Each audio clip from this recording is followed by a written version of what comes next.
Hey guys, we're getting very close to the end of the topic. Now we have to do a bit of substitution to solve simultaneous equations.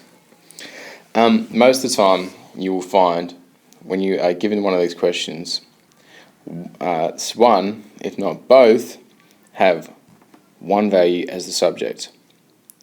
So in this case, the first equation has y as the subject, as does the second equation.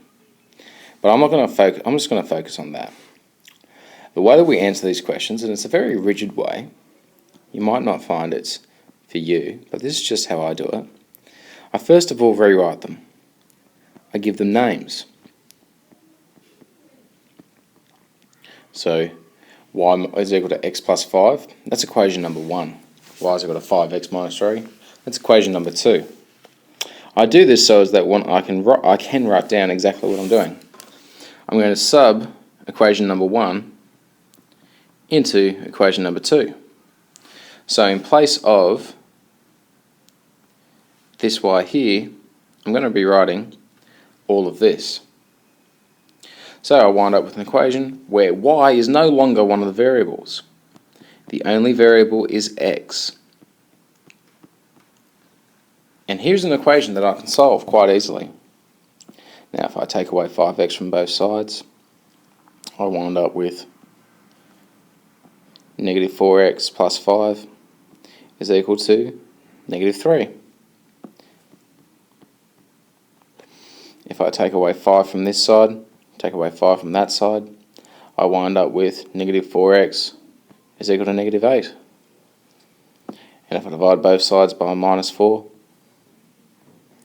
I wind up with x is equal to, not negative anymore, it's positive 2. Now I'm almost there.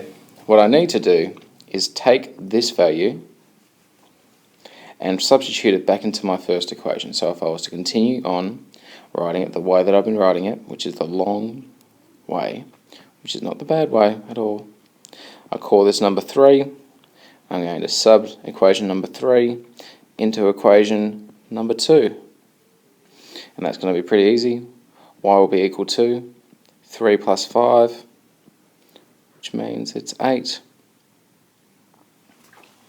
And you would write that the solution is x is equal to 2, y is equal to 8 is the solution. Okay, so you might want to get this stuff down. It takes a fair bit of work. Let's start doing question B. Now I'll try and do question B a little bit faster. I've got my first equation, 5x plus 3y is equal to 18. Call that number 1, as usual.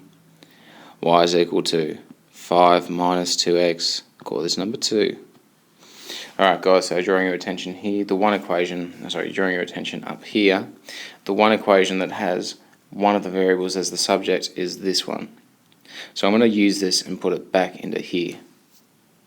Now the way that I'd explain that is I'm going to say exactly what I just said. I'm going to substitute equation number 2 into equation number 1.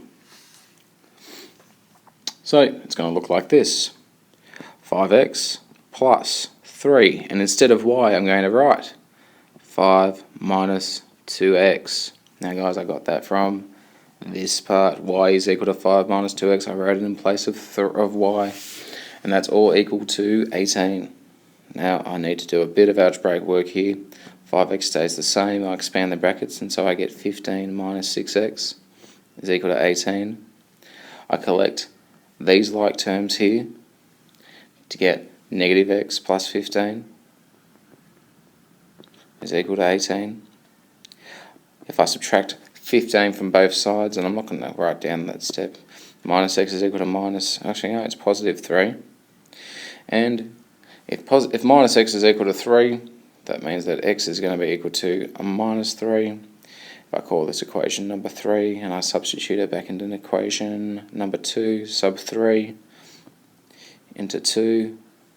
Now guys, the reason why I sub it into 2 is because y is the subject and it's easier to work with. I get my y value, which is 5 minus 2 times 3, which is minus 1. So, oh, actually, sorry, 5 times.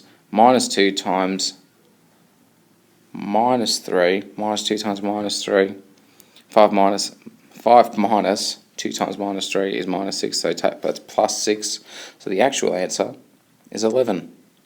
So if I go down here and write down the solution, it would be